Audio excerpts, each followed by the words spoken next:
Then I heard this crazy whistling sound in my right ear, and I found myself by the edge of the water. I was conscious the whole time. It was strange being shot. It didn't hurt. It was just unpleasant. I looked at my fingers and saw they were only hanging on by scraps of skin. I realized I couldn't see out of one eye, and that something must be wrong there. I started running my hand over my head, and eventually, I came across something soft, and then I touched my...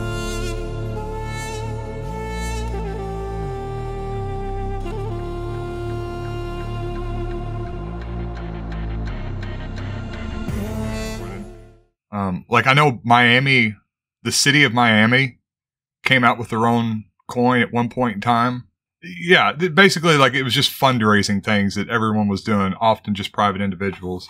That's what I'm investing in. I'm investing in the Ron DeSantis coin. That's what I'm going to do. Ron DeSantis coin, yeah.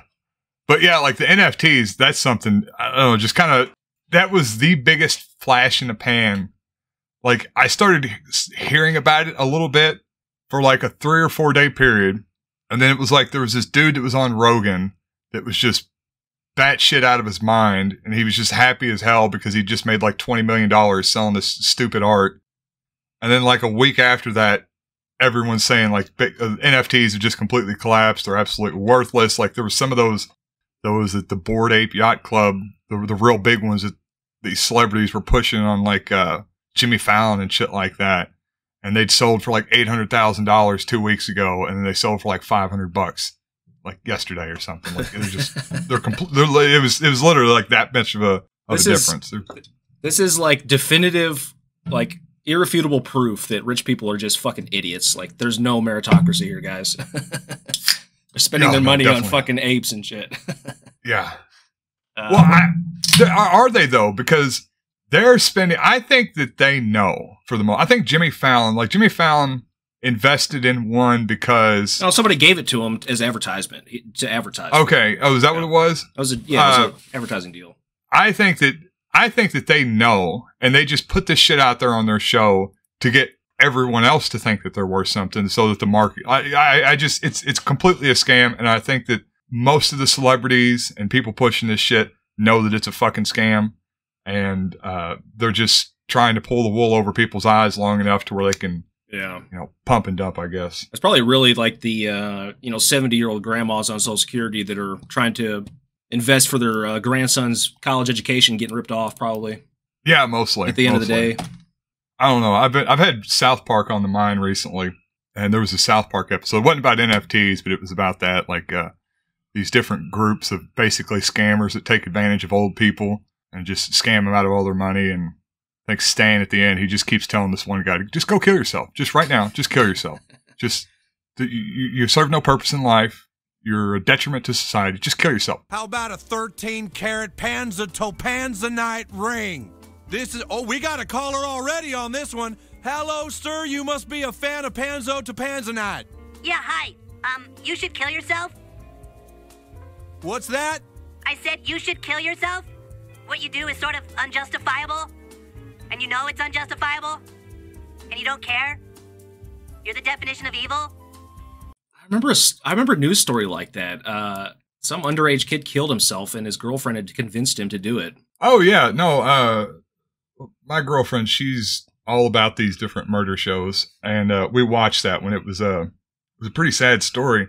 This girl was like all about like community projects and like, I don't know how you would say it, like getting her name out there. Like she would start a fundraising project for this school to help this thing. And she was kind of like the popular girl that was supposed to be doing everything. And then she had this boy that was just hanging on her every word. And she talked him into going out and like, I think he run his exhaust into his truck and went and parked somewhere and just sat there and let the exhaust kill him. And she was like talking to him the whole time, like, "Are you doing it? Are you doing it? You're not going to pussy out, are you?" There were text messages like, "Yeah, you're right." Oh yeah. We watched a whole like 2-hour documentary about it. It was she'd go to jail for that. I don't think she did though. If Sierra was here, she would know for a fact. She could tell you exactly how many years she got.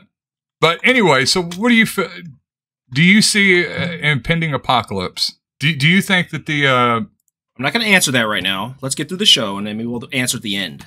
Ah. Today we're presenting the black pill, but whether or not you actually take it is up to you at the end here. Even in death, no peace for Shireen Abu Akleh. Israeli police beating Palestinian mourners with nightsticks as they try to carry her coffin through the streets of Jerusalem.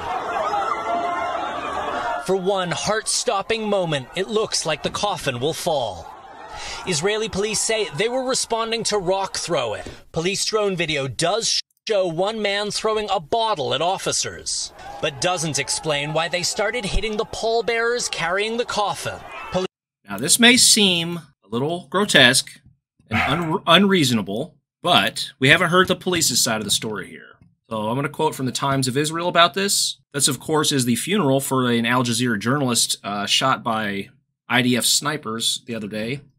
Quote, the mob threatened the driver of the hearse and then proceeded to carry a coffin on an unplanned procession, the statement said. This went against the wishes of the Abu Akleh family and the security coordination. Police instructed the crowd to return the coffin to the hearse, but the mob refused, police said.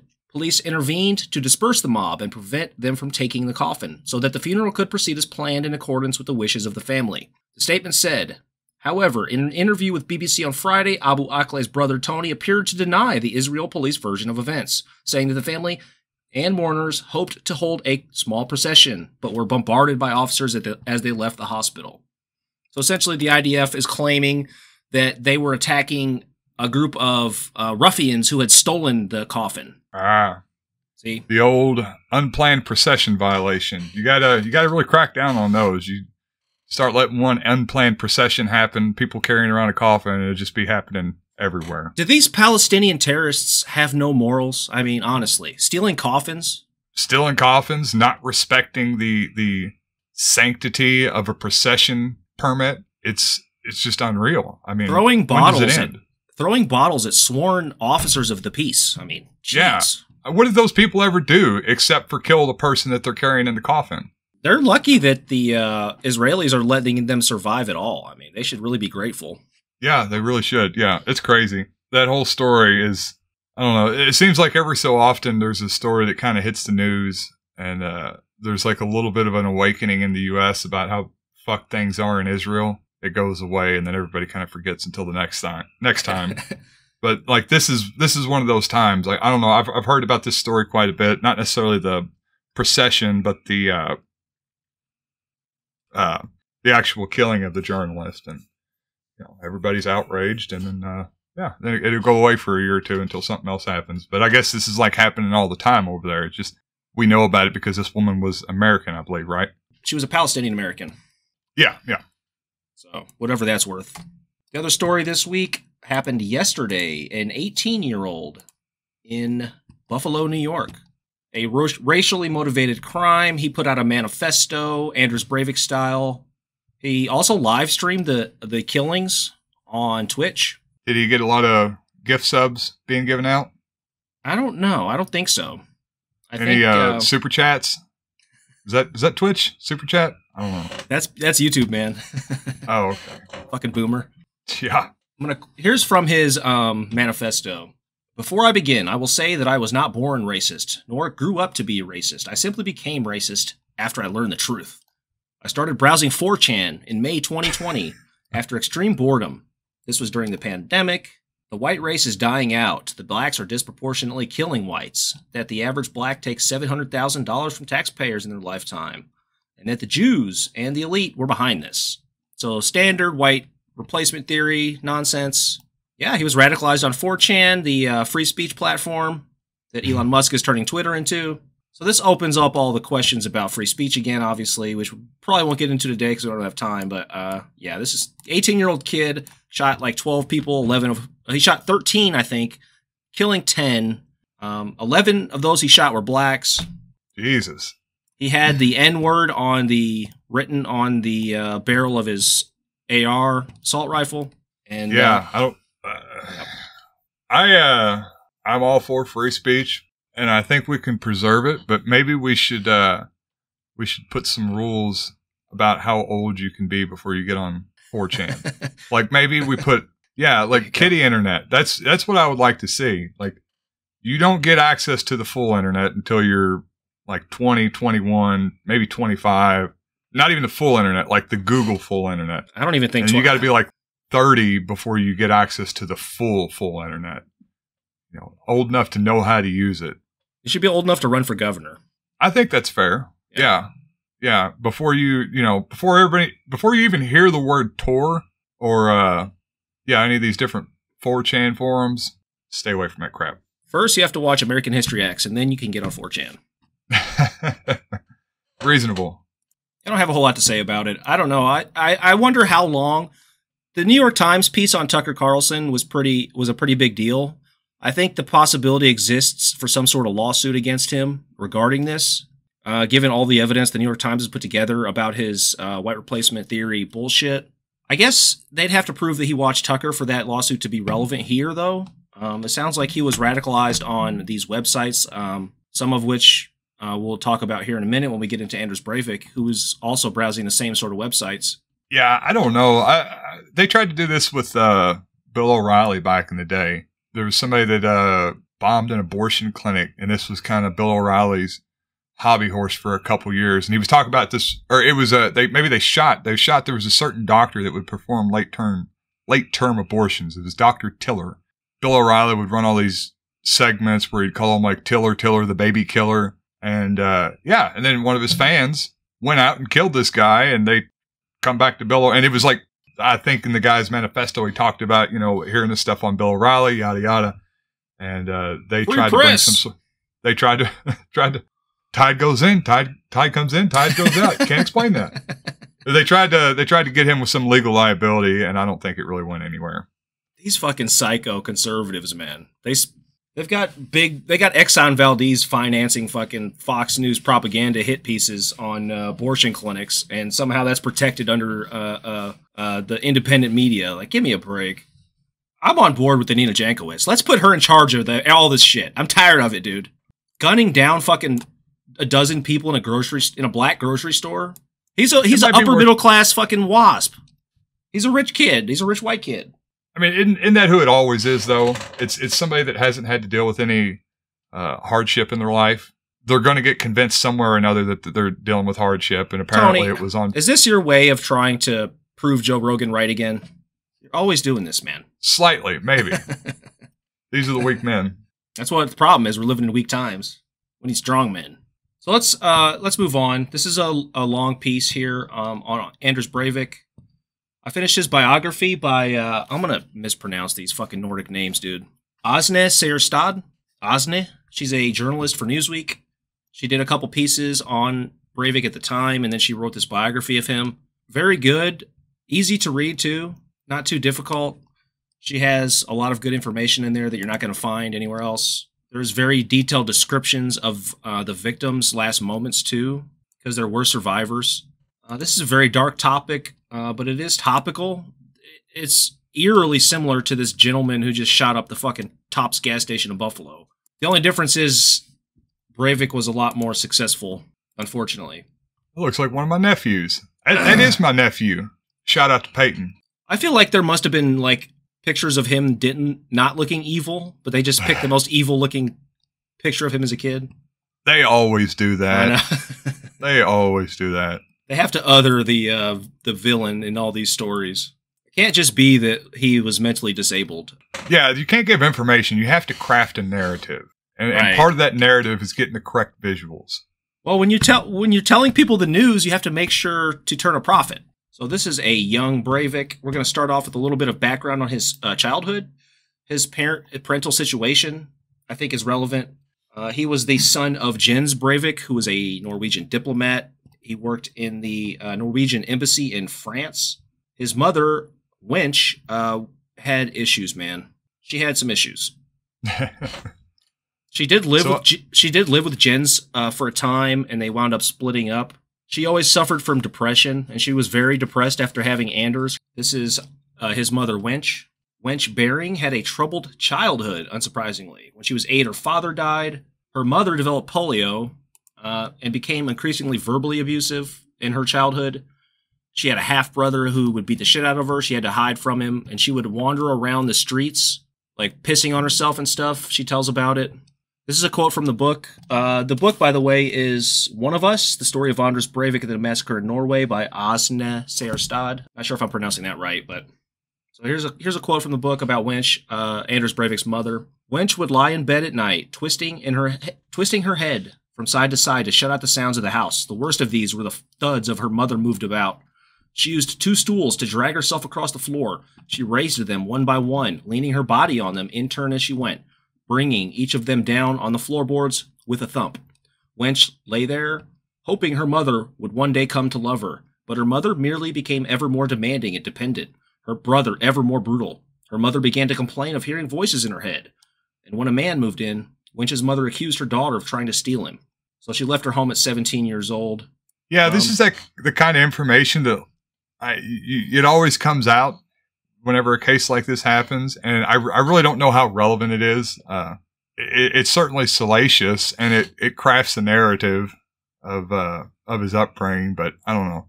I hear stuff like this, and I'm like, yeah, there's plenty of people that go through pretty fucking rough childhoods like this, and turn out to be fairly well-adjusted adults.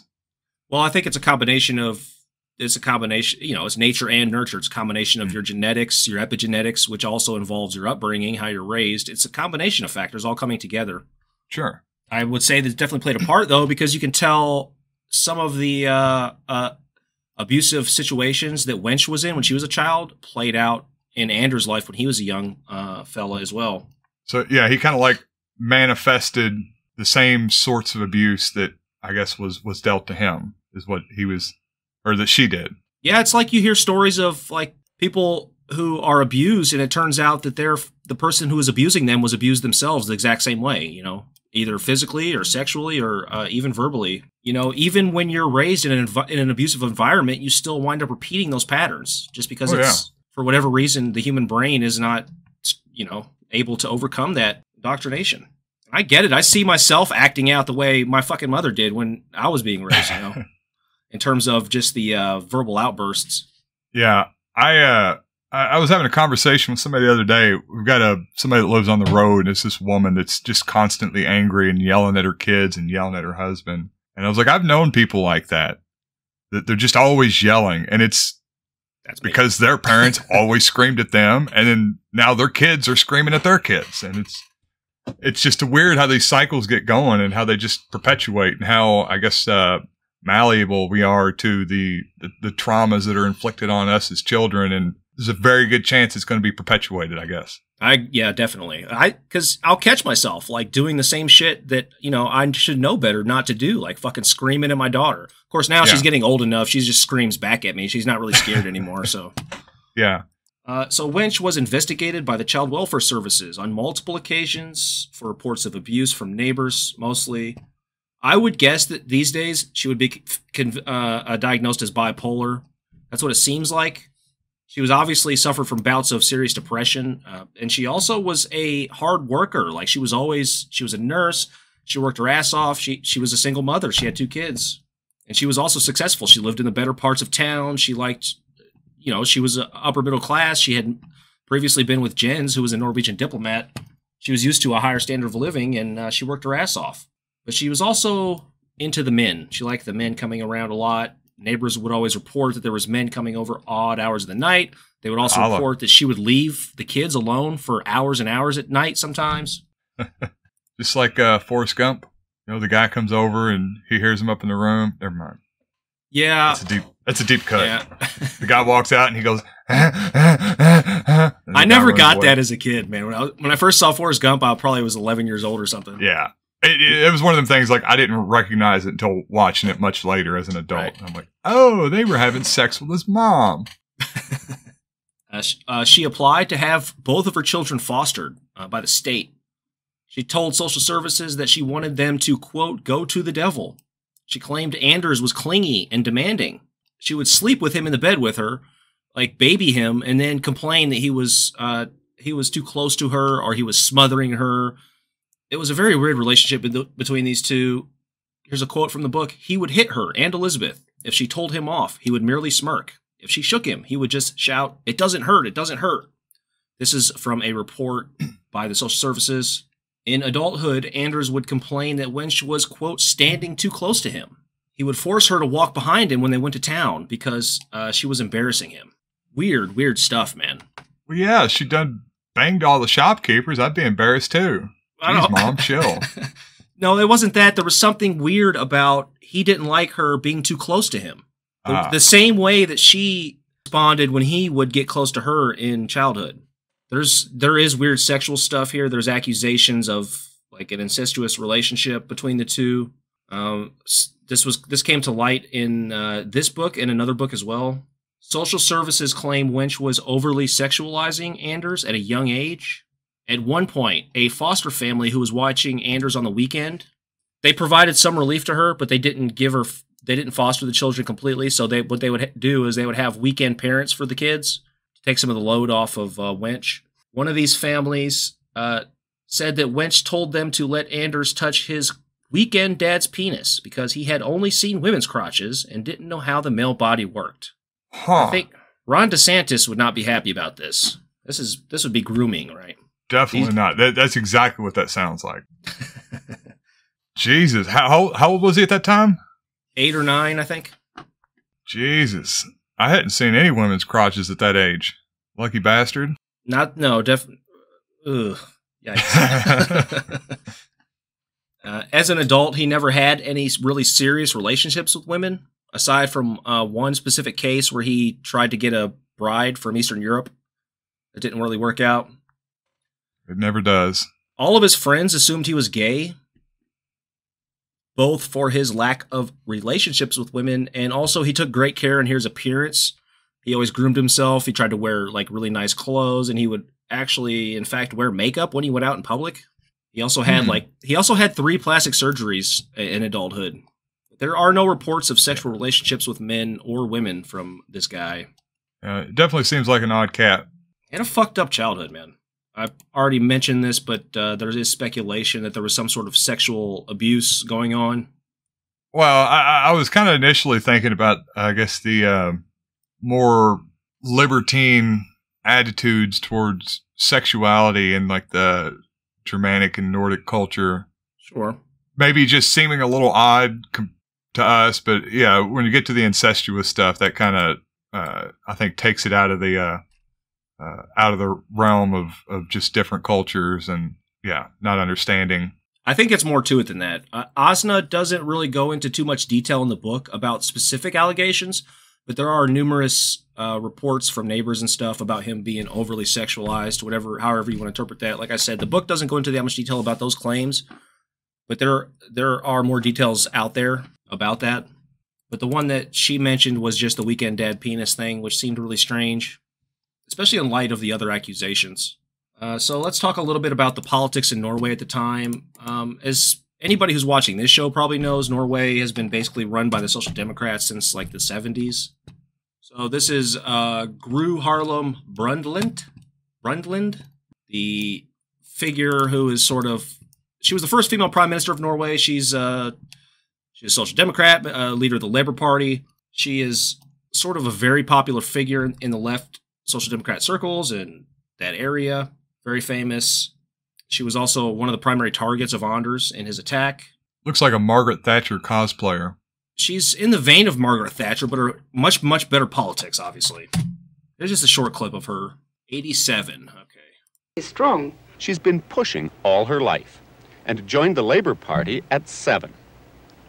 Gro is the daughter of a former Norwegian defense minister and World War II resistance fighter. Her parents told her she could do it all and all at once. That meant marriage at 21 while earning a medical degree in Oslo. Later, she went on to Harvard University for further studies and raised a family all at the same time. I did not want to get into a kind of choice between being one or the other. I saw other women doing that, either getting into their home and getting their babies, or only doing the other thing. And I felt that I had to try to do both. People are not used to women deciding, women concluding, women saying, straightforward, direct things. And no woman can become a leader without being able to do that. So yeah, she did 3 terms as Prime Minister of Norway. In the early 2000s, she was Director General of the World Health Organization. She's done all sorts of international work. generally positive force on the world. She came to power during the 70s, the women's liberation movement. And in it seems kind of like a prime candidate for vitriol for online incels, really. Definitely. Yeah, well... Just an empowered, positive female figure that's making waves in her respective field. Like, gotta hate her. Well, there's a lot of misogyny still today, let alone in the fucking 70s, man. Yeah. Could you imagine how hard... Imagine Hillary Clinton running in the 70s. Imagine if she went after video games. Oh, it would have been all over. So, yeah, like we were just saying, the right-wing party is the Progress Party. They actually won an election in 1981 off of the back of her victory, basically riding a wave of misogynist sentiment, essentially. So the new government in 81 immediately set out removing interest rate caps on loans and privatizing everything. It was a very politically charged environment at the time. There were also recent influxes of immigrants, which the Progress Party also stumped on, primarily from Iraq and Syria, Middle East countries. The book follows 3 families, specifically victims' families. We're only going to talk about one here, the Kurdish family. So Bano is the daughter of, don't recall his name, her father, but they left the Kurdish region of Iraq during Al-Anfal. This is where Saddam Hussein gassed the Kurds. This was basically a Holocaust. So Saddam Hussein named this assault on the Kurds, Al-Anfal, after a chapter in the Quran, means spoils of war. This was a reference to God's order to Muhammad to do battle against the infidels with all of his might. Quote, "And the unbelievers shall be herded into hell, said God to Muhammad after the first great battle for Salam in Badr in 624, in order that God may distinguish the depraved from the pure. He shall heap the depraved on upon the other, piling them all up, and deliver that pile to hell. These are truly the losers." So this is a horrifying part of history, man. She talks a little bit about it in the book. She doesn't go into too much detail, but the details she gives are horrific, man. The officers of the Iraqi army in 1988 ordered soldiers to tie the Kurds together, head to toe, blindfold them, and dump them from trucks in ready-dug mass graves in the desert. The victims landed on top of the still-warm bodies of dead neighbors, brothers, and other relatives and lay there waiting to be shot. So the Baathists killed as many as 182,000 Kurds between 1986 and 1989. And this is just the Iraqi crackdown. This type of shit still goes on today with fucking Turkey and the oh sure, yeah, Kurds. That kind of whole region is just a hotbed for, seems like, ethnic cleansings, every decade or so. Well, they didn't split it along ethnic lines. They split all this shit up along the lines that they could extract oil revenues from. I don't know. Yeah, I don't know. I mean, that shouldn't matter, right? It shouldn't matter if they have their own ethnic groups. Like, there needs to be a little bit of, I don't know, civility maybe. Is it okay? Is it proper to call for civility to people that are wanting to commit ethnic cleansing? Like, I get maybe at a certain point in time it would have mattered, but I don't know. We're in the 21st century. Just don't try to ethnically cleanse people if they're in the same country as you. Well, that's almost like blaming the Kurds for wanting to maintain their ethnicity and their identity and their culture and stuff, No, not blame them. They could do that. Just don't kill them for it. But I don't know. That's kind of a separate whole argument. Well, see, the problem here, if you look at this red, see, this was Kurdish-controlled territory. Mm-hmm. There's a major city right here, and there's a lot of oil in this area, which is really the primary reason that Saddam Hussein gave a shit. He didn't care about the fucking Kurdish culture. He wasn't really offended by that. He wanted fucking oil revenue. Yeah, I guess I don't know enough about the politics of the time. Like, if it's in the country, isn't he getting the oil anyways? He was, but there was. So I know, like, the other Kurdistan forces involved. Yeah, it's I guess semi-autonomous. So maybe that's what was going on, is they were making pushes for autonomy, and they had set up these Peshmerga forces, these militants, to try and secure the area and create Kurdistan. They wanted fucking Kurdistan back. So he crushed them. He had to crush them.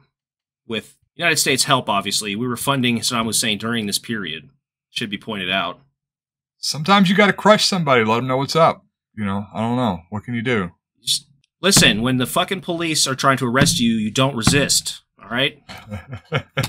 Exactly. Stop resisting.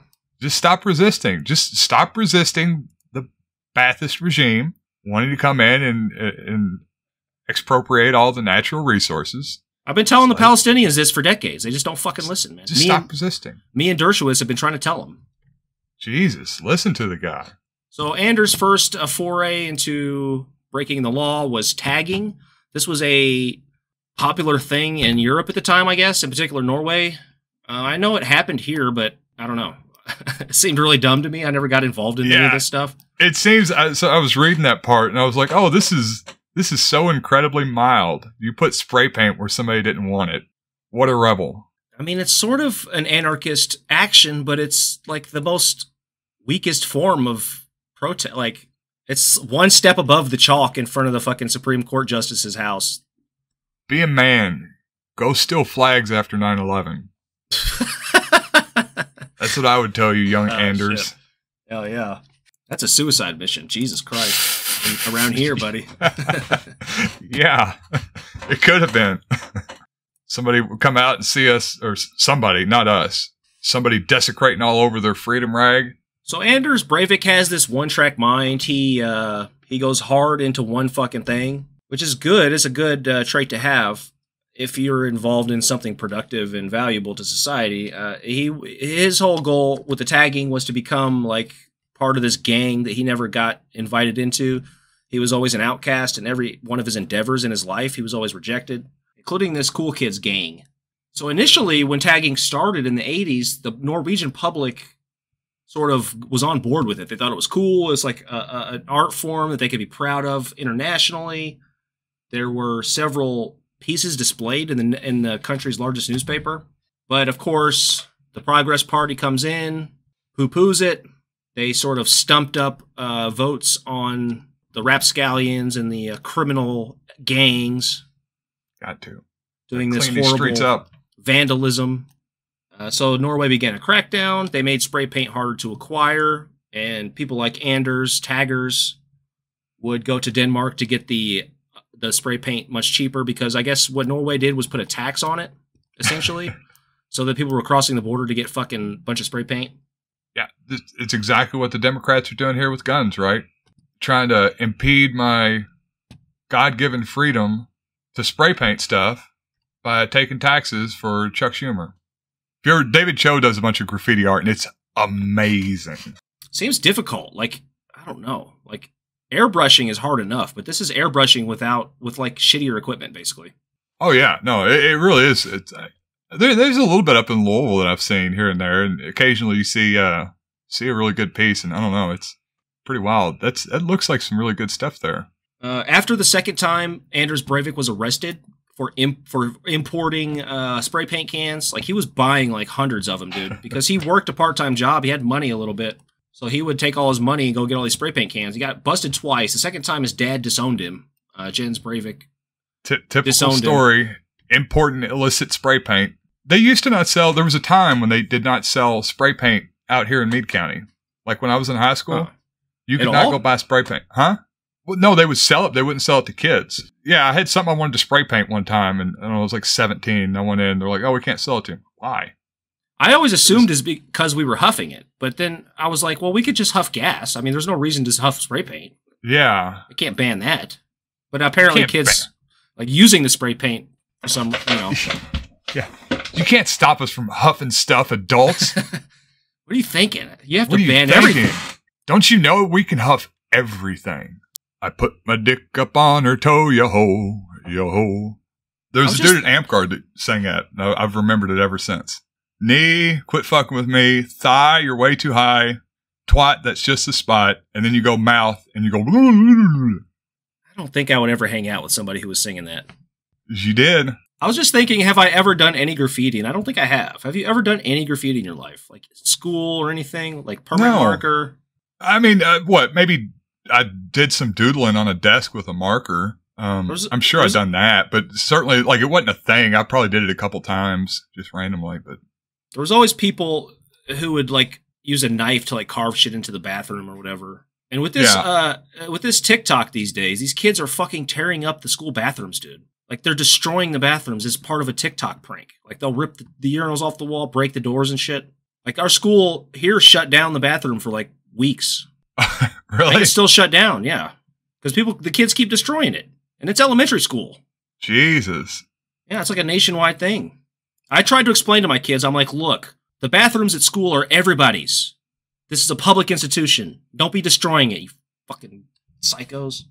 Freaking psychos. I guess we don't have any examples of Anders' artwork, do we?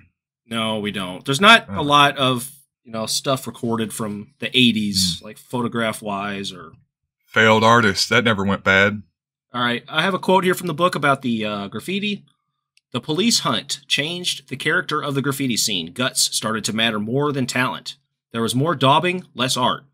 To produce what was called a piece, a picture of reasonable size with a number of different motifs and colors, took time, concentration, and no disturbance. A successful piece was not something you could just spray up while looking over your shoulder. It became a case of hit and run. A society gets the graffiti it deserves, commented one criminologist on the street galleries that grew ever scruffier. So that's a good point I thought I would mention. I gotta respect the commitment to the game. Well, because of the crackdown, these taggers started making shittier and shittier art. That's a very good point, yeah. So leave the kids alone, and you'll have these beautiful murals. Doesn't this look better than like some gray-ass fucking walls anyway? Oh, yeah, for sure. It's interesting. It's colorful, It would make me stop. If I were walking by there, I would stop and look at it. I would try to, first off, read what it said, because I have a problem reading graffiti font. Yeah, I can't. Same. And eyes are too old. The other benefit is it's really good for the ozone layer and the environment. Yeah, definitely. That's what I've heard. So after school. So Anders left drama school after the first year, instead choosing to join Oslo's commerce school. He went to business school. And he went to school there. He didn't graduate, but he did a couple years there as well. He worked telephone sales through school. He was actually very successful at that. He was a good salesman, apparently. And this was at the time when that was a big industry, actually, telemarketing. And he would trade stocks. He, in fact, made his first $200,000, 200,000 kroner, which is $20,000 at the time. So, trading stocks. It's a good lick. Yeah, hell yeah, at that age. After this hitting this lick, this $20,000, he quit school at the age of 18 to start his own business. He had this advertising business that he would basically try to undercut other players in the market. He sold that business and broke even, and he used that money to finance his next business, which was actually very successful. He came up with this brilliant idea to sell counterfeit diplomas online. Made millions of dollars doing this in a short period of time. He had someone in South Asia, I don't recall the exact country, working for him, and he would design the diplomas, and then Breivik would look over them, and he would sell them online to, I don't know who buys fake diplomas, but somebody out there does. Probably your fucking dentist has a fake diploma on the wall right now, buddy. Almost definitely. That's why I still have a toothache. Probably. I mean, realistically, how many people are actually calling up the institution to see if the diploma is real? Nobody. I never. This is a act like you belong thing. Just go in there. It's all about confidence. You show them the piece of paper. You could write it out in crayon. Doesn't matter. Just dress the part, and you're convincing. Yeah, act the part. Confidence.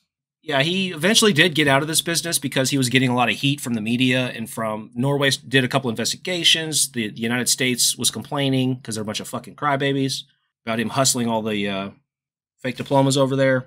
So it was during this time, though, that he started his political career.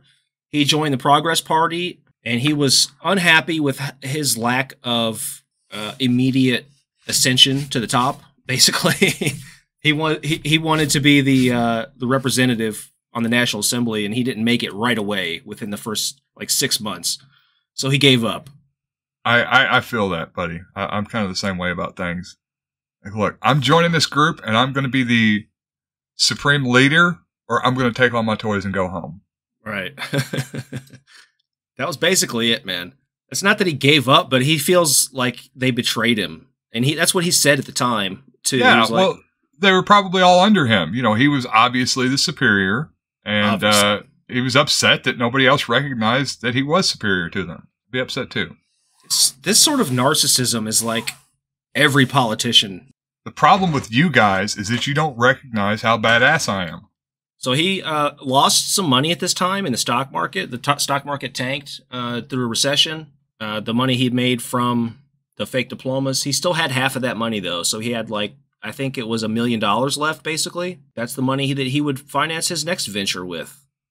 He moved back in with his mother and began playing World of Warcraft. Hardcore. Here's Anders' character. Justicar Anders Nordic. He was a mage. I don't know that much about WoW. I didn't play WoW, but apparently this UI is shitty. If this was Star Wars, then yes, this would be a very shitty UI. I don't know what that translates to in WoW, but he also joined the Freemasons through one of his mother's uncles or some shit. He didn't become involved, although he was very hyped about it initially. He didn't really get involved because he was too busy raiding. He would just raid fucking 12 hours a day, 7 days a week.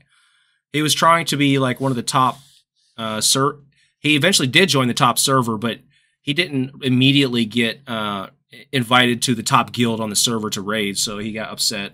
But yeah, he spent 5 years glued to the screen in his mother's bedroom. Oh, Jesus Christ! After making millions on the internet, dude. Could you imagine? Obviously, the guy's got potential. Obviously, he's got some smarts. Yes. And yeah, I don't know. I think we've talked about this before. I never went down this rabbit hole of playing these games online like that. So I can't relate to it. I don't know what the impulse is like, but Jesus Christ, it seems like if you want to be the top at something, be the top at something worth being the top of. It's hard to explain to people who have never done this, but when you spend, like when I was raiding, we would raid, I think 2 nights a week, and we would raid for like 5 or 6 hours twice a week. And it would take several weeks, like, of raiding those 5 or 6 hours twice a week, like 10 hours a week, say, maybe 3 weeks, 30 hours you'd put into killing this one boss. And when you finally kill that fucking boss, everybody does everything right. You get the lucky RNG. Everything goes perfectly. You finally kill him. You get the loot drops, because that's what you're after, that awesome, sweet gear. When you finally kill him, man, the feeling of elation is so powerful. It's addicting, man. It's very addicting. Oh, I'm sure it is, but I don't know. Like I said, I feel like I would maybe do that for leisure, and I would have tried to find something else to focus my energies on. You know, if I had the same entrepreneurial mindset that he had. I don't know if it was an entrepreneurial mindset or he just had a one-track mind. He apparently has a gift for being successful. It seems like. Yeah. Or he's got that. Yeah, I guess the one-track mindset that pushes him to excel in whatever he's doing, or to at least try to excel. Right. I think it's a desirable trait in an individual. Like, when you see some kid that can play fucking piano incredibly well, it's amazing. Like, most kids don't have the attention span. Trust me. Like, my daughter, there's no fucking way, dude. She's not practicing piano 2 hours a day. I think the key with this is maybe the social group. The mindset is a good mindset to have. It's the correct mindset. And he's obviously wanting to rise to the top of these certain social groups. And he just kind of got led astray. Like, this is not a social group that you should really care about being at the top of. I'm going to have to defend the gamers here, because it's so hard to explain to someone who's has never done this, but MMOs are not like other games. You spend so many hours, you put so many hours into it that you don't want to leave. You don't want to leave the game because you've invested so much into it. And it's very rewarding, as I mentioned. I feel like you've missed out. I mean, you're lucky you didn't get involved, but I feel like you've also missed out on this aspect of life. Yeah, I don't know. Maybe I did. I've seen people that have gotten sucked just completely into these things, and it's, you lose them for a few months when it happens. So this is when he started stumbling across these right-wing websites.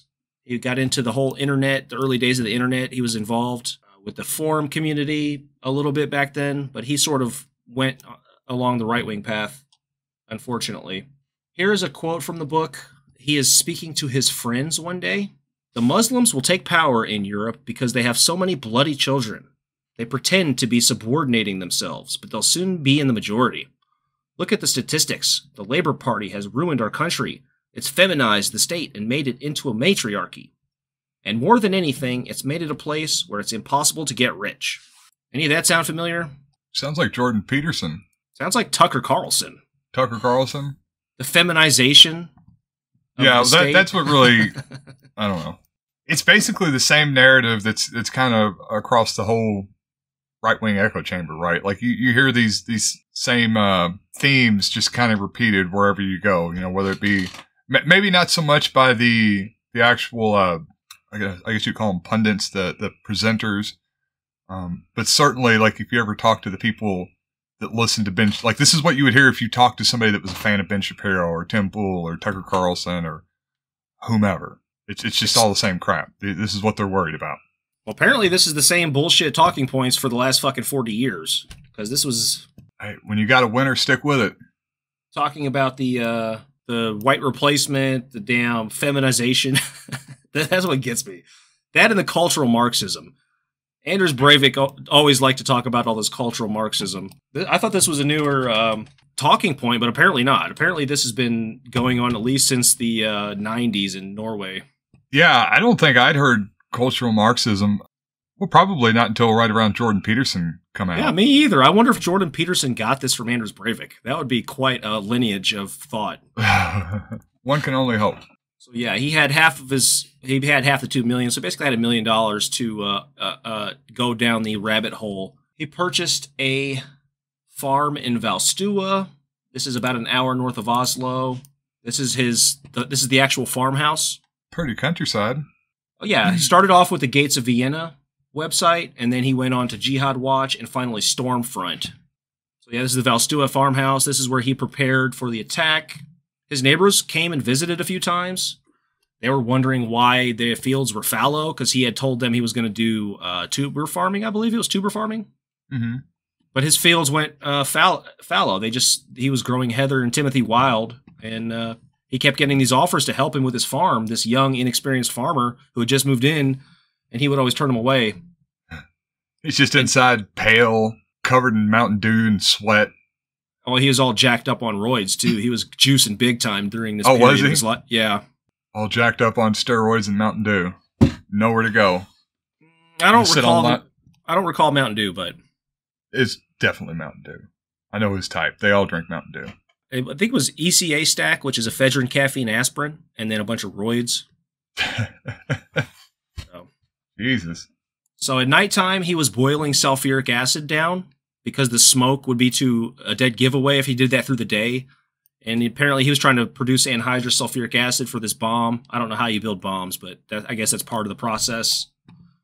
During the day, he had like a dozen blenders set up to crush the ammonium nitrate pellets, because he had to crush them into a powder to mix with the like aluminum powder and shit.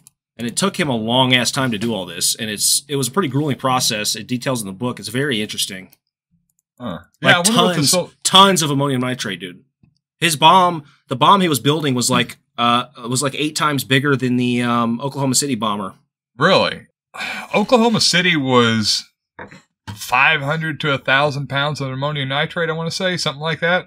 Let me see. I didn't write down the exact, but I believe it was multiples of what McVeigh had done, and the methodology was the same though. It was the same methodology than the fertilizer bomb. 2,100 pounds.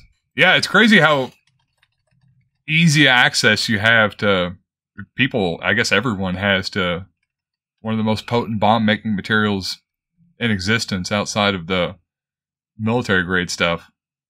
It was a lot of work, though. It was like a ton of work. It was a long process, and it was. I imagine if you're blending up a ton of ammonium nitrate pellets in a blender, like this stuff doesn't weigh anything. I'm imagining like I've got ammonium nitrate. I've had it. You know, I have a farm here, and it's very light. So I imagine like a blender. If you even got like one of them big blenders, you might get like a few ounces in there of the pellets. Initially, his plan was to spread the pellets out on the floor of the barn. Yeah. And then he had bought some heavy dumbbells to roll across to crush the pellets, but it didn't work. So he started buying all these blenders, these commercial blenders. Oh my God. It took him weeks and weeks, dude. I think it took him 2 months in total to actually build the bomb, which turned out not to be particularly useful. I mean, most of the people he killed, he didn't use the bomb to kill. The bomb he was obsessed with the bomb, but it really wasn't the most successful part of his plan. Although it did produce a very awesome photograph, which we'll check out in a little bit. On Friday, July 22nd, 2011, this was the day of the attack, the commander of the Norwegian anti-communist resistance movement, a.k.a. Anders Breivik, also the only member of the Norwegian anti-communist movement, parked his heavily laden van in front of the offices of Prime Minister Jens Stoltenberg. He parked outside of the front of the office of the Labour Party, basically.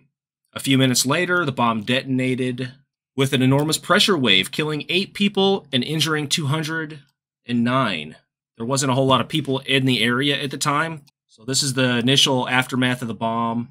It did a lot of damage, but it wasn't heavily populated at the time, luckily, but it did kill 8 people. Yeah, it looks like it did a number on that building. Here is the famous, is this the famous photo? I mean, this is exactly what Timothy McVeigh did, right? Like, just park a van out in front of a building with a bunch of ammonium nitrate, and I don't know. It's kind of scary that this doesn't happen more often, really.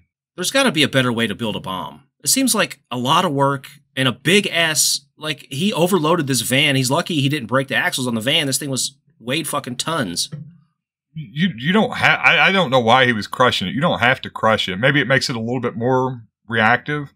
But you can just use the full pellets. I mean, this is what tannerite is. You know, tannerite's for exploding targets. If you've ever seen them or made them, it's legal to make on your property for use on your property.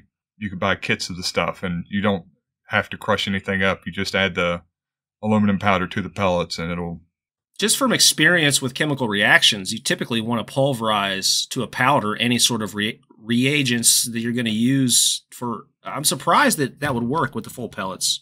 Yeah, I don't know. Like I said, what the it would work better. It would work better the way he did it, and probably yeah. He goes hard, dude. He goes fucking hard. Well, here's the thing: just buy twice as much ammonium nitrate, and then you skip all the dirty work. Get the same result. So, here is the actual photo of Lena Nesner. Gosh, these Nordic names, dude. Lena Nersnaes. Nersnaes. Shut up. Nersnaes. That's her name. A 50-year-old legal advisor was in her office on the 11th floor when a car bomb ripped through the central Oslo, killing 8 people. The force of the blast shattered a nearby wooden window, sending a 12-inch splinter through her chin and up through her skull. This is a crazy photo. I hadn't seen this previously. Check this out, dude. Oh my goodness. Oh, you can't show me stuff like that, James. It entered right below her ear here. You can kind of see it. Oh my goodness. Did they, just as a result of this, did they end up, Norway end up like cracking down on any online groups, the kind of like these little right-wing forums and communities that develop online? Was there any legislation introduced to do anything like that? It's an interesting question. I'm sure there were. I mean, I know that there were reforms done to the police force because there was a lot of mistakes made by the police leading to this, but yeah. I don't think so. I don't think they did any sort of like. We don't have to watch it, but I did find a clip of there was a big problem in Denmark of these sorts of things, these kind of radical right wing and trolls and stuff like that. And Denmark had an interesting response to it. I put a link down at the bottom. Like I said, you don't have to play it. Hello. Are you tired of the hate speech? Are you sick of the sexism and the bigotry? Then please, help the Danish put an end to trolls. Okay, we get the point. Like I said, I've had South Park on my mind. I haven't seen. I'm not caught up at all. I don't get the context. I'm missing it. What's going on here? This was not Stan.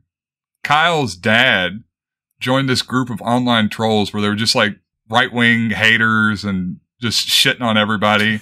And they were trolling the Danes in particular. And so there's this group of Danish people that made was it Troll Hunt or something like that? I don't know. You'd have to watch the episode. It's hilarious. One of these days I need to catch up, man. It's so much. You really are. Like, there's very few misses on South Park. There's a lot of really great ones, a lot of good ones, and I heard that. I heard that the most of it was good, like even the new stuff, which is surprising. Oh yeah, yeah. They've is it still Trey Stone and Matt Parker doing it? Are they still writing it? Yeah, yeah, it's still them doing it. The lead up they took a break around COVID, but like the lead up to it, it was like they had like a narrative structure over the season, over multiple seasons. And there was like a lot of this Trump stuff going on. They had Mr. Garrison, the teacher, and he turned into Trump. And it was perfect. It was so good. He did the impressions and and it was like him constantly tweeting about shit. And it was just perfect.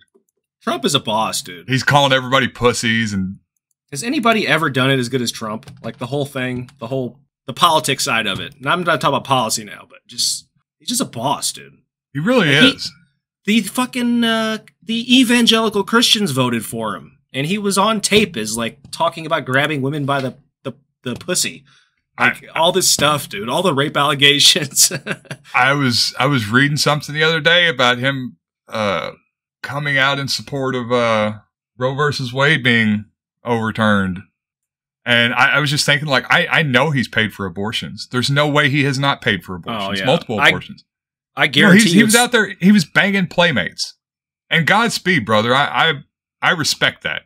But you don't care about this. You're not an abortion crusader, buddy. But somehow or another, all the abortion crusaders think he's their guy. Anyways. So let's go on to Atoya here. This is the island where he conducted the second half of his two-part operation to eliminate cultural Marxism from the face of Norway. Here it is. Pretty cool. It was given to the Labour Party. Pretty awesome. Let me just say, Norway's badass, first of all. See all the tents? This is actual footage at the time, I believe. So Anders Breivik leaves the van with the bomb in it, gets in another van, heads toward Utoya here, where Gro Harlem was giving a speech. Or it's pronounced Gru. I've always said Gro, because that's how I read it. Sorry, Norwegians. She was giving a speech. So this is a small island, 26 acres in total, and this is located 1,600 feet off of Norway's coast, 24 miles northwest of Oslo. Every summer, the Labour Party has a camp here. They did. They used to until Breivik arrived here dressed as a police officer. The last thing he had ordered for his mission was a police uniform. He told the ferrymen that he was sent to protect the island amid further threats. Because nobody had caught him yet, obviously. They didn't know who they were even looking for at this point. The police had fucked up the APB. So he tells the ferryman, hey, I was sent here to secure the island. So the ferryman ferries him across with this. He has luggage, and heavy-ass luggage thing he wheels onto the fucking ferry with him full of ammunition. Nothing going on here, guys. Golly, dude, so many people fucked up along the way here. Well, it's good to know that cops are incompetent everywhere. Golly, man. 650 people, mostly youths. There were some adults here, but this was a youth camp. They were all somewhat older, though. Like, I think the youngest was like 12. But he messed up the timing. Due to the rain, Gro Harlem had to leave. She finished her speech, and she had already left. So one of his targets was Gro, obviously. So he missed that. But he arrived a couple hours later. This is not the uniform he was wearing at the time. This is an actual photograph that he added to his manifesto. That's a photograph? That looks like a CGI face. Is this a PSYOP, James? If you go on BitChute, there are many allegations that this was a PSYOP. It looks CGI. It really, maybe it's just the photo, but his face does not look real. It looks like a PlayStation 3 level character animation. Well, he's young. He's all juiced up, so he's all. And why does he have two flashlights on there? One's a laser sight. This is a laser sight. No, those are flashlights. No, this is a flashlight. Bayonet. He's got a bayonet. What are you going to bayonet? You don't have a bayonet? I got a bipod. No bayonet, though. The bayonet's for when you run out of bullets, man. Everybody knows that. That's what they said about the Soviets. The Soviets, they didn't have bullets. They just had the bayonets. Yeah, I'm forgetting, in the 2A community, the Second Amendment community, there's a term for this kind of guy. And basically, I mean, it's really appropriate. It refers to the guy that has too much money and wants to LARP, and so he buys every attachment imaginable to put on his gun because he thinks it makes him look cooler. And then, of course, you also have to get the vest and stuff like that. I guess it's a LARPer. I think that's what it is. It's just, yeah, if you're a 2A LARPer, you get every attachment imaginable to put on your gun. Isn't every gun person a LARPer? Yes. But there's levels. And one level discriminates on the other level. Right. So the police made several key mistakes during this time. He drove like almost an hour to get out here, and then they let him across on the ferry. Not the police, the ferryman. But they didn't put out a proper APB. There was a lot of communication errors with the police departments communicating with each other. So they didn't put out a proper APB. They didn't know. Nobody knew what the suspect was, what he looked like, even though there was an eyewitness from the initial Oslo bombing who had told the police who to look for and what he was dressed like and everything. But they like some fucking clerk put it on a sticky note and put it next to a police officer who was on the phone, and it never got across. APB was never put out correctly.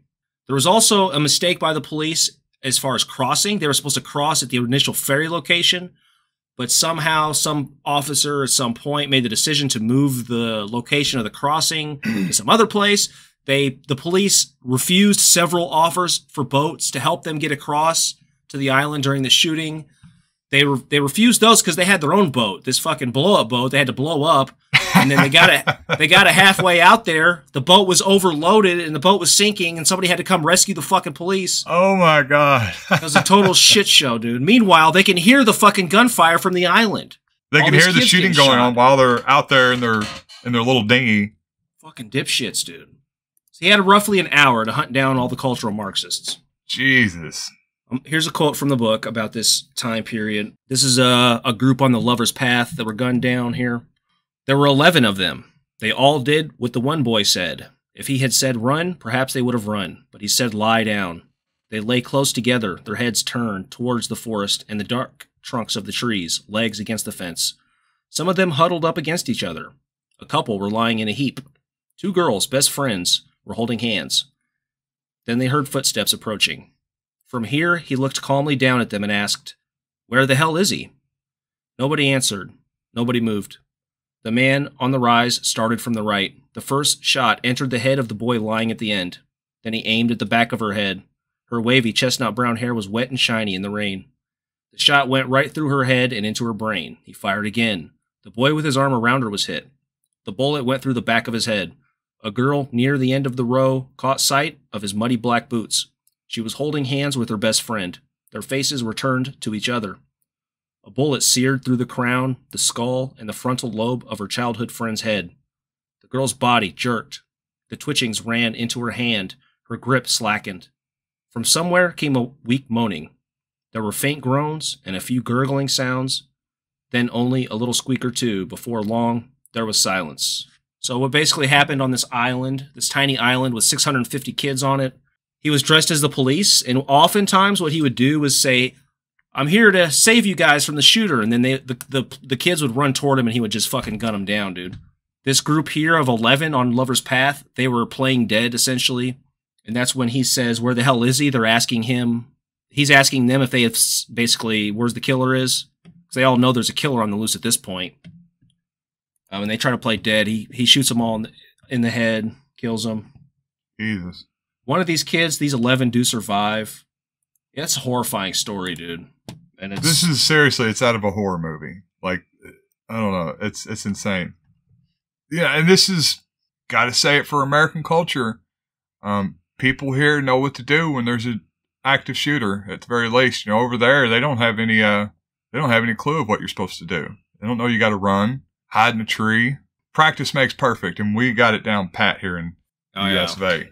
Nobody makes better shooting victims than Americans, survival rate-wise, I guess. So this is the CCTV.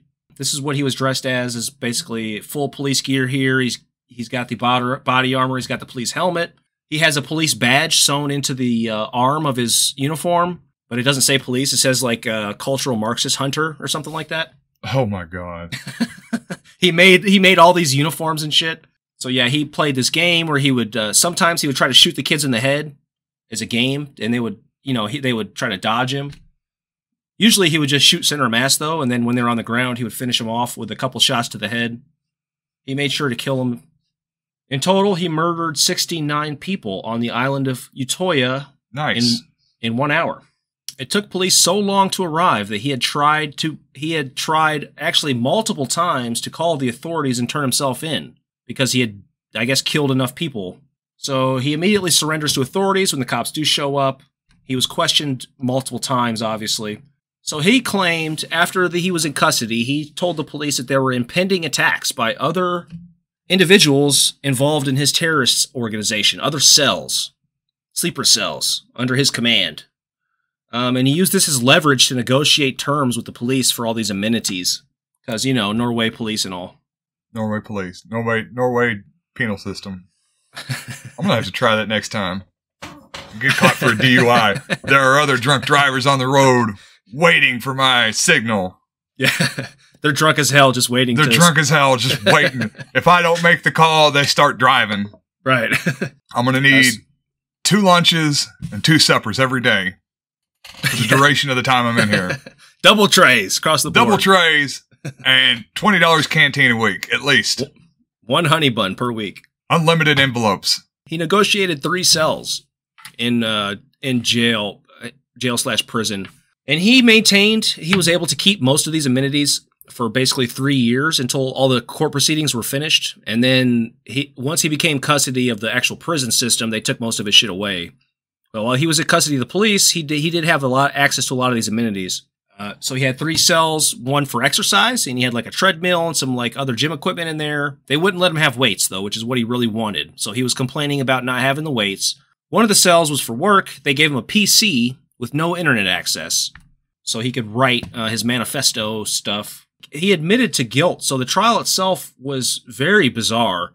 He had multiple rounds of psychological interrogation, of course. The first group claimed or made a diagnosis of paranoid schizophrenia, which would have made him not responsible in the eyes of the law. The next group of psychiatrists evaluated him and determined that he had dissocial personality disorder with narcissistic traits. Yeah, I would say so. Very dissocial. Yeah, I'm not sure what the difference between dissocial personality disorder and not having that with narcissistic traits. This second diagnosis, again, would leave him not culpable. It would make him insane, essentially. And the entire trial... It still doesn't mean, though, that he would get out of the penal system. Like, he would... It just... Really, all they're determining with that is, like, what kind of institution he's going to go to, right? Basically, well, he would... It's a different process. He wouldn't be sentenced to 21 years. He would be sent to the psychiatric care center, and then he would get out based on whenever he was cured. Okay. Sort of like we do it here. So it's not like he would be sentenced to 21 years to a psychiatric institution. They would just send him to the psychiatric institution as insane, and then if he ever became sane, they would let him out. Huh. Which in the United States doesn't really happen. You just stay in there forever, basically. Yeah. Here you just... I think generally, like, the sentences tend to be longer if you go to a psychiatric institution. I'm like, not sure. effectively. And generally the treatment's a lot worse, too. I don't know. I guess there's this idea that you're going to get off easier if you get found insane. I've heard both ways. Yeah, I've heard both ways. There's a good documentary on Netflix that follows a group of people convicted but declared insane and sent to the insane asylum, essentially. It's like a penal psychiatric center. It's really good. And it follows them. It's like 4 floors, and the saner you get, the higher up you get, and then eventually you get out. Or maybe it's the opposite. Maybe the most crazy are at the top, and then as you work your way down and you get out. Huh. You progress through the treatment. It's so interesting to watch. You can see that they are hearing voices in their fucking head, bro. You can see it. It's so strange, dude. But they have to figure out and work through and understand that they're not really there. And they take all the medication and stuff, but they still hear the fucking voices, man. It's crazy. So interesting. Yeah. I forget what it's called, but it's you should watch it. I'm just still astounded at the level of entitlement that I guess they have in other countries about, what kind of treatment you can expect from the police and from the penal system in general. Like, I would just assume, certainly if that happened in the U.S., he would just get shot. They would... Cops would come in blazing. They'd probably kill a couple innocent people on the way. Who gives a shit? Shoot each other. Yeah, they'd be shooting at each other. and then he would just, if he lived, which is very doubtful, he would just get beaten up. They would throw him in protective custody for his own protection, and they would just deprive him of his medicine and deprive him of any semblance of humanity, I guess. Oh, yeah. You kill 77 people and then you get arrested and your first response is, I better get the things that I want. Listen here, buddy. You know who I am? Like, no, that's not happening in the U.S. Say what you want about our criminal justice system, but if you treat everyone like shitbags, then it guarantees that the shitbags are going to get treated like shit too, which is good, I guess. Say what you want about the U.S. criminal justice system. We know how to dehumanize people. We had a guy last time I was in, one of the guards, and he liked to come by and he would spray a little bit of pepper spray into the beanhole into our pod. He just thought it was funny. That is pretty funny. And like, what do you do? What do you do? I called him, I got into it with one time and I called him the F word and asked him if he wanted to suck my dick and spent about a week in the hole because of that, but it was worth it. But yeah, just thought it was funny. It was pepper spray everybody in here a little bit. He probably beats the shit out of his kids. Oh, he definitely. I guarantee he molested a cousin. He probably kicks his dog every day. Fuck him. What was his name? Kyle. That was his name. He had moosed back hair, like the big pompadour. This is completely beside the point. What the fuck? That's not beside the point. There's something wrong with you if that's your hair and like... Yeah, it was like, it went... Post-1950. Like... The shape of it was like that? Yeah, where it's like big in the front and then it kind of like 1950s, kind of like a greaser. Fucking Johnny Bravo? Johnny Bravo. But it was black and it was just solid moose. Man, that'd be epic if you could pull that off these days. He did not. He didn't pull it off? He was mad because he was short. So he did his hair like that and he abused people. Yep. He was probably impotent too. He'd probably like to get pegged by his fucking wife. Probably like to get pegged by the prisoners he brought extra trays to. Listen, I'll get you some extra mashed potatoes. Can you stick this broom handle up my ass, please? That's what it was. See, he was just upset all the time because the other prison guards were making him suck their dicks. It's very likely what it was. Anyway, so this the whole Breivik trial essentially was very bizarre because it was his lawyer, this Lipstead, who was actually he had been acquainted with earlier in his life. He actually shared an office with him at one point when he was running his diploma scam business. Lipstead was defending Breivik. It was Breivik's lawyer, but he was arguing on behalf of Breivik that Breivik was culpable. He wasn't crazy. He had done these things in a politically motivated way, and he was going to be held responsible, goddammit, one way or another.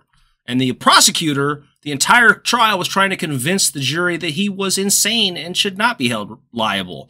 Very bizarre. This would never happen in the United States. It's hard to even comprehend. A fucking prosecutor acting in good faith seems totally beyond the pale to me. It's almost as if they're trying to reform people, and it's not about just getting a conviction for the most amount of years. It's how can we fix this broken member of our society? Stupid Nordic people. They hadn't got the fucking memo yet. You have to only appoint the psycho fucking sociopaths as prosecutors. That's how you get convictions. Yep. There he is, old Breivik. So this is trial. This is a trial day 1, the first day of the trial. This is a super cut from the Telegraph. So he shows up in court, and notice here, this isn't the Heil Hitler. This isn't the Zeke Heil with the open that's open hand. This is a closed fist because he is the commander, and this is his cell, his operational group's Heil. This is their own version, right, with the closed fist. It's a Zeke Heil with a closed fist. The Norwegian anti-communist resistance movement. And I gotta say, he's a pretty sharp-looking character. You know, he's trim, well-groomed, got a nice suit on. I'm kind of jealous. You know, we did our little segment about white supremacists here in Kentucky, and you know, they were not a good-looking bunch. No. My name is Ron Edwards. I'm the Imperial Wizard of the Imperial Clans of America, IK as we call it. Yeah, well, what happened to the fucking Nordic genes? I thought these guys had the same genes. Yeah, they don't. They dropped them somewhere along the way. White people are not all the same everywhere, are they? No, this is pure Nordic blood right here. It's well-made people. I do not. This is Anders Breivik. I'm going to translate here. I do not recognize the Norwegian courts. You have received your mandate from political parties which support multiculturalism.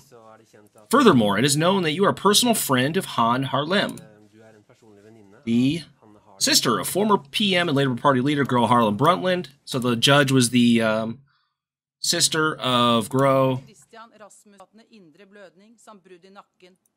And Norwegian women, man.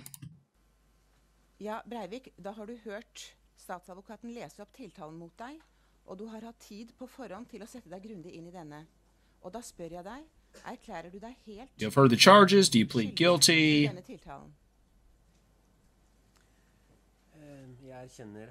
I acknowledge the acts, but I do not plead guilty, and I claim that I was doing it in self-defense. They show his propaganda video.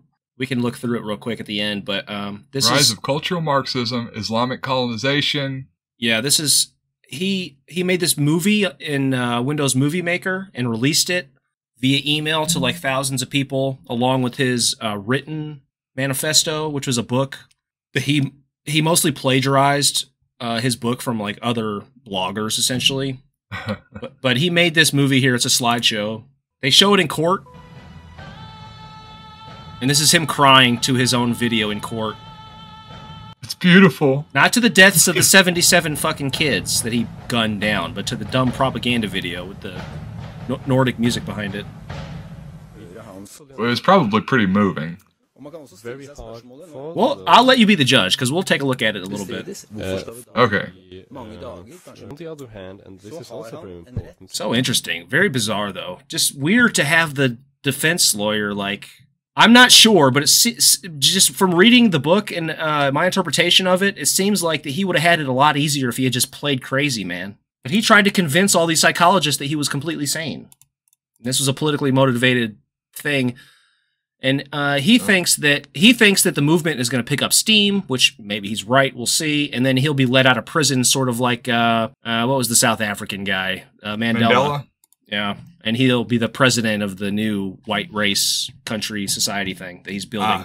So he came up for parole in January of this year, 2022, which is what brought this to my attention again, that in the book. I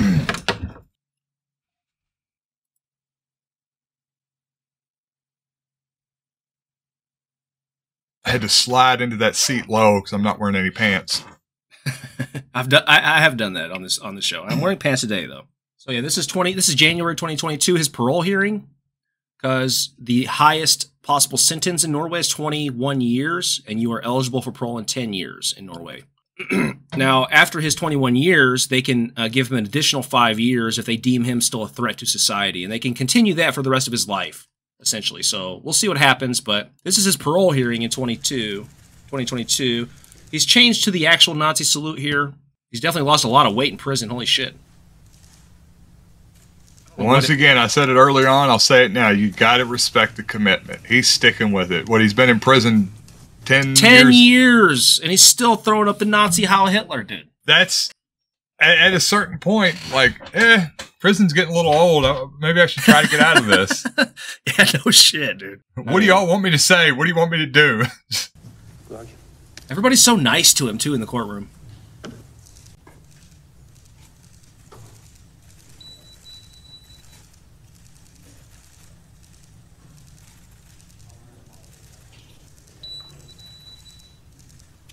I don't know what this said. Stop your gender... What does it say? Stop your genocide against our white nations. He has, like, signs. He has a sign on his briefcase. Dude, you live in Norway. That's the whitest place you could ever be. Not white enough. You're going to be fine. You're going to be the last bastion of whiteness when everywhere else falls. You're basically like... Norway is like the Minas Tirith of Earth. Everywhere else will fall to Sauron's horde of brown people. And then there'll be that last shining beacon of Norway, standing tall. And hopefully, I guess he's just waiting on the Rohirrim to come and let him out, essentially. I guess so. Basically, yeah, that's pretty much it. He was worried about losing the blue eyes. You know, it's a recessive gene. It's gonna be wiped out. We're gonna lose the blue eyes and the blonde hair and all that shit. So therefore, we should massacre a bunch of white children. That's it. That brings us basically to today. This was January 2022. One of the other families that Asna covers in the book is that of Viljar. This was a victim who was shot in the head and survived. So this is Viljar. They all look alike. They need some other genetics to come in there and So they all don't look like cousins anymore. So this is his statement about what he remembers after being shot in the head by Anders Breivik. Then I heard this crazy whistling sound in my right ear, and I found myself by the edge of the water. I tried to get up several times.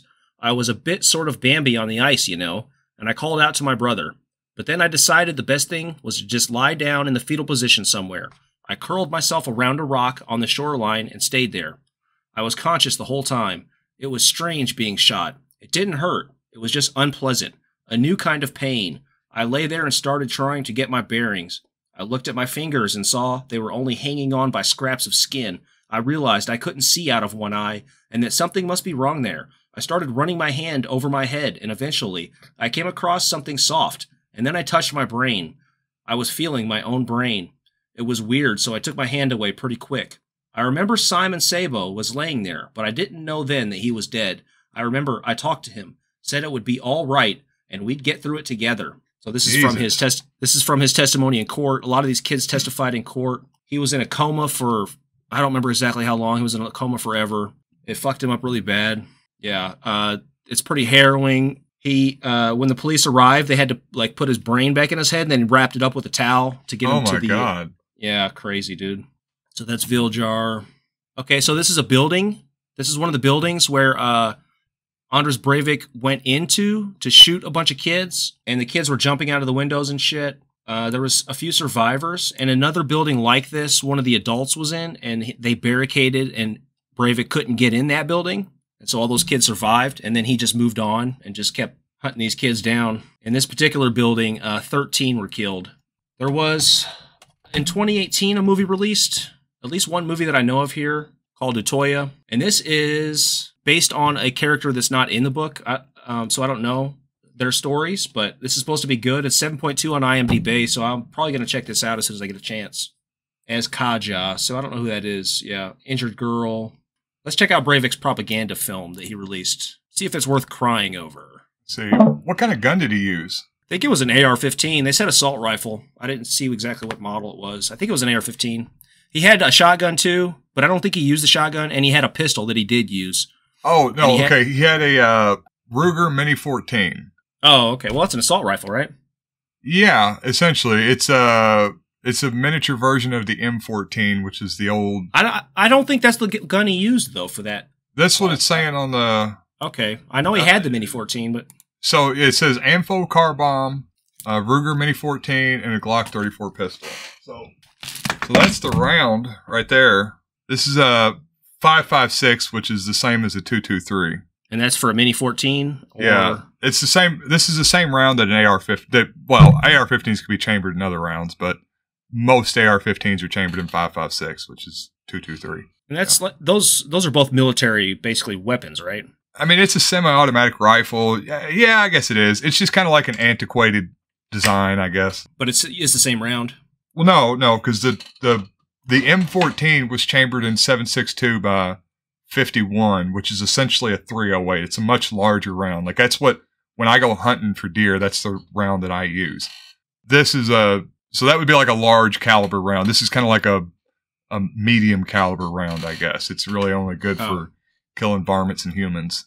Yeah, not as good for larger prey. Yeah, well, also, like, you don't want... I don't get it. I feel like I could kill a deer with a fucking 22. What's the difference? You could... Well, you don't kill it cleanly. Oh, you mean it would go down faster? Yeah, like, if you're going to kill it, you want it to get hit and drop right down. You don't want it to run off somewhere and get lost, and, you just want to be humane. So you want to use as shot placement and correct round is important for that reason. So you kill it as humanely as possible. How humane? You're shooting it in the lungs. It's dying on its own, suffocating from its own blood. I don't know. There's much difference there, but usually, I mean, there's the blood loss happens pretty quick. Usually, it's dead in about a minute. I've shot a deer before that. I mean, it was stone dead in 30 seconds, but I got like a really good like double lung and tipped a little bit of its heart, and it ran like 50 foot and just dropped. And I got up there, it was done. Do you not even aim for the head, I guess? No. The brains are probably so fucking small, you'd never hit the brain anyway.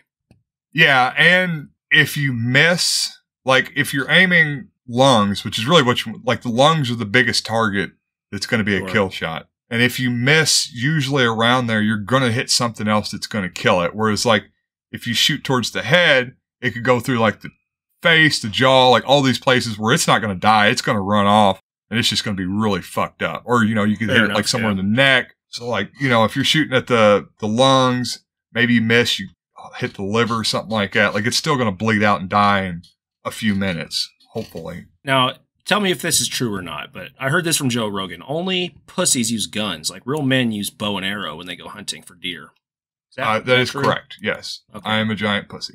Only rich motherfuckers use bow and arrows. They're expensive. Because it's incredibly expensive. It takes an insane amount of time because you have, rich motherfuckers are incredibly, like people that just don't care, that just want to go out bow hunting just because they want to bow hunt. Because if you're doing it correctly, generally you're like getting a guide, you're going out, you got to take all sorts of time to practice. You got to have all sorts of gear. It's, I don't know, it's a big thing if you want to do it ethically. I bought a bow and, I was like practicing because I was going to use it for hunting. And it takes a lot of practice. It's probably unwieldy, too, to be hauling around a bow in the woods, man. Yeah. What do you mean it takes a lot of practice? Bow hunting is like shooting a bow. You just fucking aim at the target and shoot. It's not that hard, is it? It's a compound bow. It's pretty hard. Is it? Because, like, you don't have sights like on a gun. You know, they're different, and you got to make sure your movements are a lot more coordinated. Like, you got to bring your anchor back to the same spot every time. You got to make sure you're not twisted. It's a lot of minute muscle movements that you have to really be paying attention to. That if you don't have somebody teaching you, like I didn't have anybody teaching me, I was just kind of learning off videos. It's really hard I could hit a target, but what I feel, I certainly never got to the point where I would feel comfortable shooting at a living animal, you know, and potentially wounding it. Like speaking of which, another random aside. So I shot a deer one year with my rifle, and I always process them myself. And I'm cutting him open, cut him down through here, and I rip his skin open like this, and I see this black thing right here, and some pus comes out. I was like, what the fuck? And I started cutting into it, and it was like the 4 inches of a broadhead. It was like this much of an arrow and a broadhead, and somebody had shot it, and it went in like this, and it hit a rib, and it just stuck there, and then it like closed back over it. See. Fucking Final Destination shit, man. See? Yeah. It was pretty... You were the incarnation of death for that deer. I was. Well, I'm assuming it's a bunch of fucking rich assholes that, like, hunt in fenced-in little areas that they pay some fucking farmer to hunt at with the bow hunting. There's definitely that, or there's the... Because I've never even seen a deer in the wild. I see them, like, when I'm driving, but can't sneak up on a fucking deer. You have to get a salt lick out there.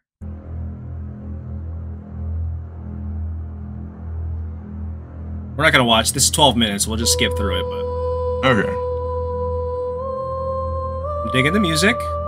I do like the Iron Cross. I used to have one of these shaved into my head. It's really setting the tone for the film. Yeah. Rise of cultural Marxism. Islamic colonization. This is... Jordan Peterson has fucking seen this video, dude. This is where he got all his... Oh, for sure. They're showing the Soviet flag over the Reichstag.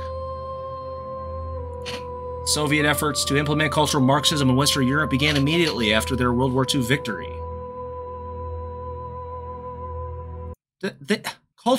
Stalin was not a cultural Marxist. He fucking hated gays and shit. He hated Jews.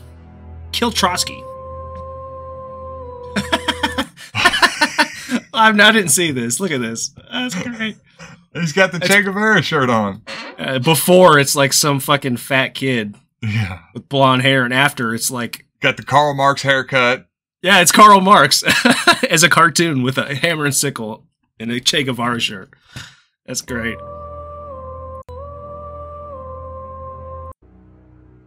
It's just a bunch of memes. Like, this is a slideshow of memes. Yeah, this is like early memes from like the early internet days. Communist Holocaust, 100 million plus dead. That's a made-up number. Systematically ignore, misrepresent key historical events, glorify Marxist regimes, vilify anti-Marxists. See, this 100 million number, I don't know if we've talked about this on the show before, but this is a number from the Black Book of Communism. Well, we actually did talk about this on the mold bug thing. This number's bullshit. This guy is completely debunked. The other authors on the book even recanted, and he added to this number like 40 million of these are people that were never even born, because he's counting 100 million and including in that reduction in birth rates. It's like it's so ridiculous. And this is what Jordan Peterson says too. He says this 100 million number. Yeah. Systematically deconstruct European I tell you what, these fucking Kurds, man, fleeing Saddam Hussein's gas attacks. Asshole. This is all coordinated. They know what they're doing. Planning. Yeah, they planned this out. They're systematically deconstructing European ethnic groups through mass immigration. Saddam, you come in and give us a pretext so we can leave, gas a bunch of us, and buddy, we're heading straight to Norway. We gotta fuck the blue eyes out of these people.